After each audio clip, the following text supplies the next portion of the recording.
So we've got a bunch of y's, we've got a bunch of x's. How do we represent a line in mathematics?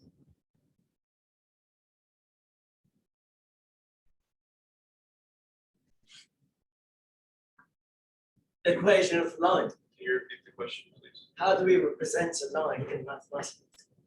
What Y equation? equals mx plus b. Dennis, I can't hear you. Y equals mx plus b. Y equals mx plus b. What is m? Slope. What is b? Y-intercept. Do we understand? Okay, so instead of writing as y equals mx plus b, we don't have any statistical, all statistical literature, but very common to use the letter beta. So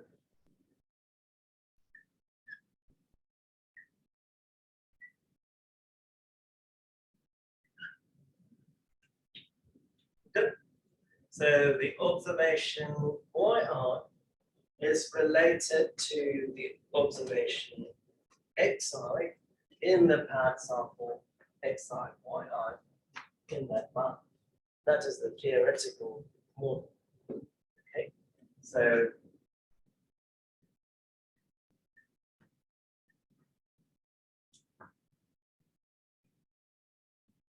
to be proper, I'm going to add something here, but when I do the derivation, I'm going to get rid of that because the expectation of that for the term that I'm about to write is 0. So that is beta 1 xi plus beta 1. My question to you is, if I picked a number here, a number there, and very different values for x and y, do you expect to get variation? Let's say you have y equals 2x plus 7.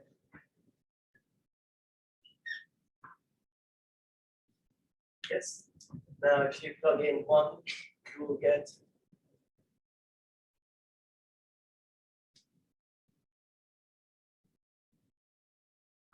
9, 0, 7. -1, right? And you graph this, would you see variability? No, you get it. But when we measure data, there has to be variability. That's why we use statistics, because there is variability. That variability is given by epsilon I. Epsilon I simply noise.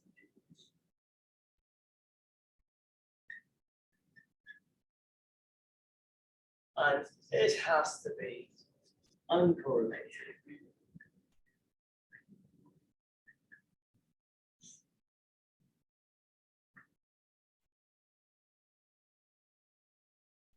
Uncorrelated would also mean independent. So we require epsilon I to be independent.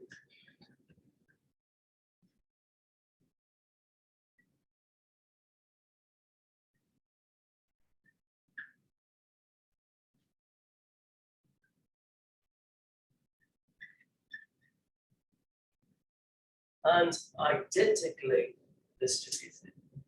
And typical requirement is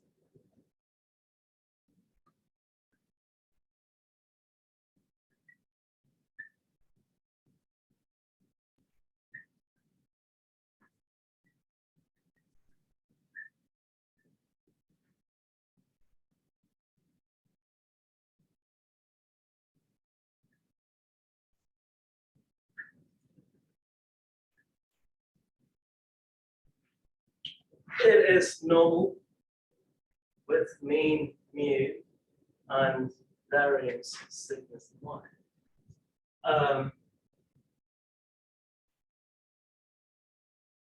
In terms of notation, this is n mu sigma y So sig epsilon I tilde n mu sigma squared will mean that entire thing. Epsilon I is normally distributed with mean mu variance sigma squared. Do we know what a normal distribution is? Emily? It's a bell curve. What is so great about a bell curve? Symmetric. Makes it sound Symmetric. it's symmetric. Can someone tell me why being symmetric here is essential in having a simple equation?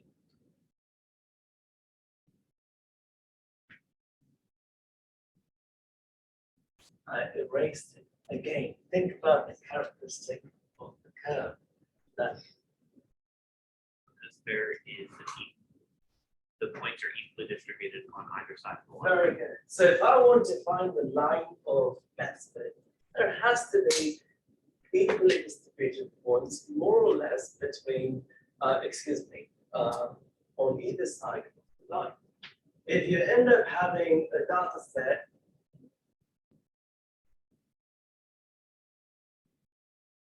and you want to come up with a line of best fit, is it going to be possible? No. Even if you had data points of this sort, is it possible? No. You're not going to get a good line.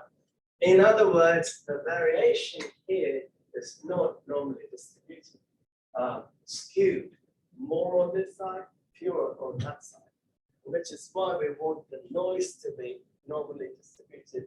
Typically, that noise will have no mean, so mu will be 0, and typically sigma squared is 1. Are we clear? Okay. So that's the theoretical model. Now we want to write the estimated model. Let's see if we can give me the notation. What does epsilon have to be independent of? With respect to what? Each other. Yeah, independent of each other. It's a good question. I forgot to mention that. So, in other words, if I measure your height and weight, and I measure Dennis, that's independent, right? You guys are related.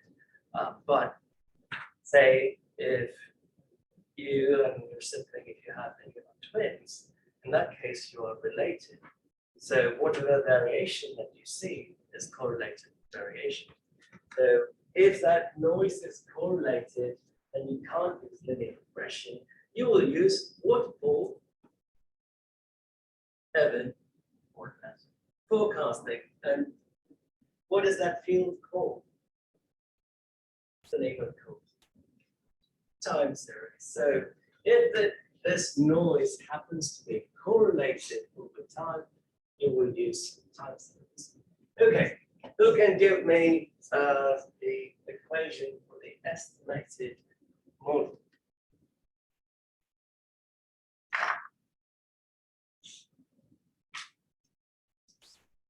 Based on all the notation that we've learned thus far.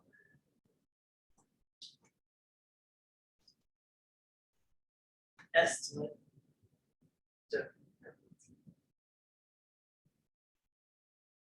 How would you rewrite that equation for an estimate model? Y hat Okay. beta 1 hat